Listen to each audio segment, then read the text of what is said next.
பனை மரம் பாலைவனத்துல கூட வரும்னு சொன்னாங்க. ஆனா தமிழ்நாட்டில் செத்துக்கிட்டு இருக்குது. அப்படியானா என்ன அர்த்தம்னா தமிழ்நாடு மிக மோசமான பாலையாக மாறிக்கொண்டிருக்கிறது.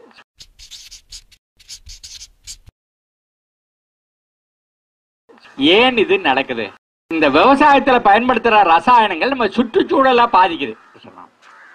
அது பூமிக்குள்ள இறங்குது, மழை தண்ணியோடு சேர்த்துக்கிட்டு இறங்குது. ஆனா 300 அடிக்கும் கீழே இருந்து குடிக்க தண்ணி எடுத்தீங்கன்னா அதுவும் விஷமாவே இருக்கு. எங்கெங்கேயோ சுத்தி அந்த புல்லு வைக்கோல் இதை திங்கிற மாடுக்குள்ள விஷம் போயிடுது. மாடு கொடுக்கிற பால் விஷமாயிடுச்சு, பாலை குடிக்கிற பெண்ணு விஷமாயிடுச்சு. பெண் குழந்தை பெற்று பால் கொடுக்கும் போது தாய்ப்பாலே விஷமாயி போச்சு. இதை விட ரொம்ப மோசமான ஒரு நிலைமை உலகத்துல வேற எங்கேயும் வர முடியாதுன்னா, ஒரு தாய் தாம் பெற்ற குழந்தைக்கு கொடுக்கறதே விஷத்தை கொடுக்குறா அப்படின்னு சொன்னா இது உள ரீதியாகவும் உடல் ரீதியாகவும் நம்ம ஒரு ரொம்ப மோசமான ஒரு நிலையில இருக்கோம். அப்ப இதுல இருந்து விடுபடுவது எப்படி? என்ன சொல்றேன்னாக்க, இயற்கையில சில விதிகள் இருக்கு. அந்த இயற்கை விதிகள் நீங்க நானும் எல்லாம் பிறக்கிறதுக்கு முன்னாடியே இருந்தது. நாம செத்து போனா அதுக்கப்புறமா அது இருக்கும். அந்த இயற்கை விதிகளை மட்டும் நம்ம தெரிஞ்சுக்கிட்டோம்னா போதுமானது. நம்ம அதிகப்படியா என்ன பேசிட்டோம்னா 40 விழுக்காடு நைட்ரஜன் போடணும், N போடணும், 20 P போடணும், 20 K போடணும் அப்படின்ற அது ரசாயனங்களை போட போட என்ன பண்ணுது, அந்த பூமியில இருக்கிற உயிரெல்லாம் செத்து போயிடுது. இப்ப அந்த மண்ணில் இருக்கிற அந்த உயிரை வளர்க்கணும்னா என்ன செய்யணும்? ரசாயனத்தை போடப்படாது, விஷத்தை போடப்படாது. போட்டா அது செத்து போயிடும். சரிண்ணா? அதுக்கு பதிலாக அது கேட்கறது கழிவுகளை தான் கேட்குது. சரிண்ணா? நம்ம ஆட்டுச்சாணியை போடும்போது, மாட்டுச்சாணியை போடும்போது, கோழிச்சாணியை போடும்போது, இந்த இலைதலைகளை வச்சு அதில் சாணி தண்ணியை தெளிக்கும் போது, கம்போஸ்ட் ஆக்கி மண்ணில் போடும்போது நம்ம என்ன செய்யறோம்? நம்ம நுண்ணுயிர்களுக்கு சாணி போடுறோம். பூமி கழிவுகளை மட்டும் தான் கேட்குது, வேஸ்ட்டுகளை மட்டும் தான் கேட்குது. ஆகையினால நாம வேஸ்ட்டுகளை மட்டும் நிலத்துக்கு திருப்பி கொடுக்க நம்ம பழகிட்டமாக்கும், நிலம் நமக்கு கொடுத்துக்கிட்டே இருக்கும். Agriculture is harvesting the solar energy.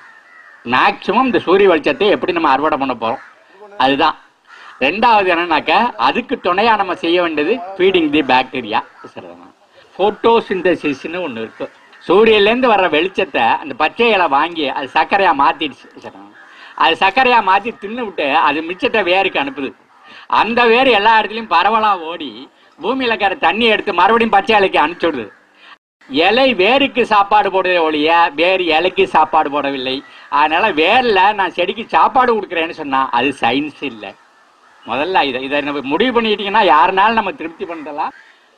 அப்ப நம்ம ஆட்டு சாணி மாட்டு சாணி இதெல்லாம் மண்ணில் போடுறோமே, அப்ப அது என்ன அப்படின்னா, அது என்னன்னா அந்த மண்ணில் இருக்கிற நுண்ணுயிர்கள் பாருங்க. நிறைய பாக்கெட்ல போட்டு விவசாயத்துலாம் கொடுக்குறோம். அசோஸ்பெயிலுங்கிறோம், ரைசோபியோங்கிறோம், பாசோபாக்டீரியாங்கிறோம், சூடோமோனாஸுங்கிறோம்.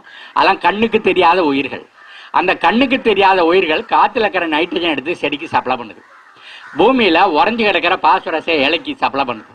அந்த பூமியில கிடக்கிற ஒவ்வொரு பொருளையும் பொட்டாசா மாற்றி அதுக்கு சப்ளை பண்ணுது. நீங்க எதெல்லாம் கடையிலேருந்து வாங்கியாந்து போடணும்னு நினைக்கிறீங்களோ அது எதையும் வாங்கியாந்து போட வேண்டிய அவசியம் கிடையாது. அவ்வளவையும் அது என்ன பண்ணுது? இந்த மண்ணில் இருக்கிற நுண்ணுயிர்கள் செய்து. அப்போ பூமியோட வளங்கிறதுனா 3 இருக்கணும். ஒன்று physical property of the soil, நிலம் பொல பொலன்னு இருக்கணும். ரெண்டாவது biological property of the soil, அதுல உயிரினங்கள் இருக்கணும், நுண்ணுயிர்கள் இருக்கணும், மண்புழுவெல்லாம் இருக்கணும், பூரா இருக்கணும், தவளை இருக்கணும், நண்டு இருக்கணும். மூணாவது இவைகள் எல்லாம் வேலை செஞ்சதுன்னா செடிக்கு வேணுங்கிற எல்லா ரசாயனங்களும் மண்ணில் வந்துடும். அதுக்கு பேரு chemical properties. Physical property, biological property, chemical property, 3 சேர்ந்தாதான் நில வளம். அந்த நிலம் தான் நம்ம செடிகளை வளர்த்து நமக்கு வேணுங்கிறலாம் வாரி வாரி கொடுக்கும்.